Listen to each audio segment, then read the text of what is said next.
I'm going to talk about good records being a key to claiming gifts to charity. Keeping good records is a key to qualifying for the full charitable contribution deduction that is allowed by law. In particular, this includes ensuring that we have received the required statements for 2 contribution categories. Each gift of at least $250 and donations of vehicles. These are the 2 categories. Taxpayers that plan to claim charitable donations should make sure that they have the records that they need, and this is very important, before they file their tax return. If you don't have the record or get it after the return is filed and the IRS is aware of that or finds it out, you will not get the deduction. They will deny it. First, to claim a charitable contribution deduction, a donor must get written acknowledgement from the charity for all contributions of $250 or more. Now, this includes gifts of both cash and property.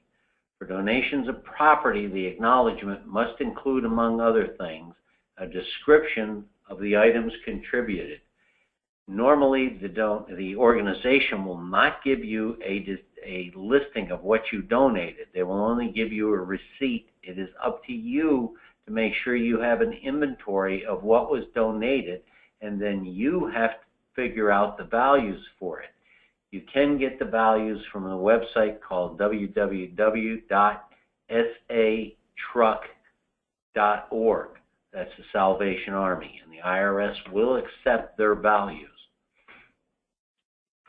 In addition, the law requires that taxpayers have all acknowledgments in hand before filing their return. And I'm repeating this. These acknowledgments are not filed with the tax return, but must be retained by you, the taxpayer, along with your other tax records. Now, special reporting requirements apply to vehicle donations, and taxpayers that wish to claim these donations must attach any required documents to their tax return. The deduction for a car, a boat, or an airplane donated to charity is usually limited to the gross proceeds from its sale. If the ministry sells it, they provide a copy of the sale to the Internal Revenue, the value of it, and they also provide you with one. So they will send you a 1098-C or a similar statement that has to be provided to you by the organization, and that you attach to the tax return. A copy of it also is sent to the Internal Revenue. Only donations to eligible organizations are tax deductible, so taxpayers must also be sure that any charity they're giving to is a qualified organization. You can go to SelectCheck, which is a searchable online tool available on irs.gov that lists most organizations that are eligible to receive deductible contributions. Churches, synagogues, temples, mosques, and government agencies are eligible even if they are not listed in the tool's database. Churches and this type of organization do not have to file for a 501c3, though I believe the majority do. Now, only taxpayers who itemize their deductions on a tax return, that's Form 1040, Schedule A, can claim gifts to charity. So if you're using a 1040A or a 1040EZ, you cannot take these deductions because you can't attach Schedule A to those forms. So you must use a Form 1040. So you'll have tax savings only if the total of your itemized deductions, and this includes medical, subject to a 10% limitation, or a 2% limit, mortgage interest, property taxes,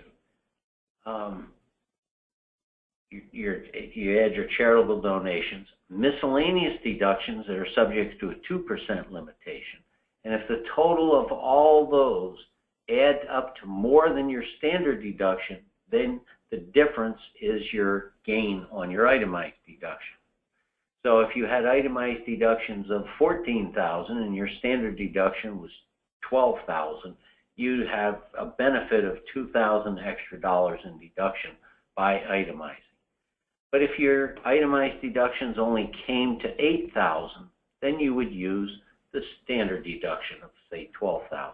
Now, the standard deduction does change every year, so don't use the $12,000. I'm just using that for an example.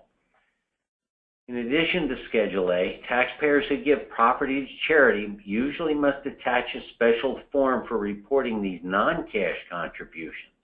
And this occurs if the amount of the deduction for all non-cash contributions is over $500. That's not $500 for one contribution. It's all of them. And then you have to complete Form 8283. This form asks a bunch of questions. To whom were the items given?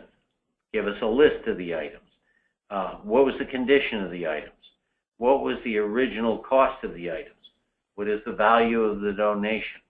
Now, if it gets the items donated or over, I believe it's $5,000, you have to get an appraisal. So there are some hurdles that you need to go through in the area of donating property. Now, these are, we were talking about here, the special rules that apply to charitable contributions of used clothing, household items, monetary donation, and year-end gifts. Let's go to the next one. These include furniture, furnishings, electronics, appliances, linen, clothing, household items. Generally, the condition has to be good, used, or better in order to be tax deductible. You can't, instead of throwing it in the trash can, just take it down to the charity and give them the trash. Clothing or household items for which a taxpayer claims a deduction of over $500 do not have to meet the standard if the taxpayer includes a qualified appraisal of the item with the return. So that's where you see the qualified appraisal. That's the third party giving it, which the charity will not do. Monetary donations. You must have a bank record or a written statement from the charity in order to deduct any donation of money regardless of the amount. The record must show the name of the charity, the date, and the amount of the contribution. Bank records do include canceled checks and bank, credit union, and credit card statements. A bank or credit union statement should show the name of the charity, the date, and the amount paid. Credit card statement should show the name of the charity, the date, and the transaction posting date. Donations of money include those made in cash or by check, electronic funds transfer, credit card, and payroll deduction.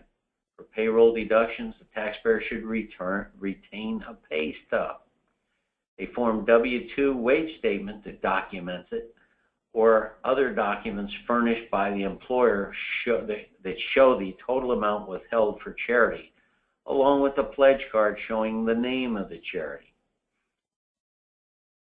Interesting area, year-end gifts. Year-end gifts would include, you can transfer from your IRA in 2015. I think it's in place for this year as well, and Congress has kind of been renewing this every year. If you have an IRA, you can donate up to $100,000 of your IRA directly to the charity. This means it does not come into your income, or may not come into your income, and therefore you don't get a deduction for it. So this can save the impact on some other items in your tax return, not causing them to be taxable, such as your Social Security. But in any case, this is just a general overview. This is not meant to be tax authority.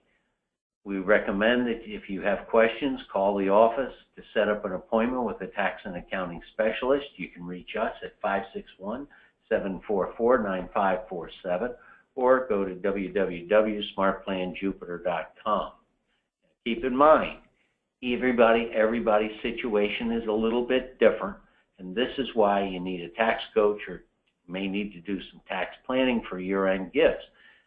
Some cases, in order to itemize your deductions, you may be better off withholding payment of your property tax and doubling up in one year, not taking a deduction in another year. The same year that you double up on your property tax, where you pay 2 years in 1 year, that might be a year where you make bigger charitable donations.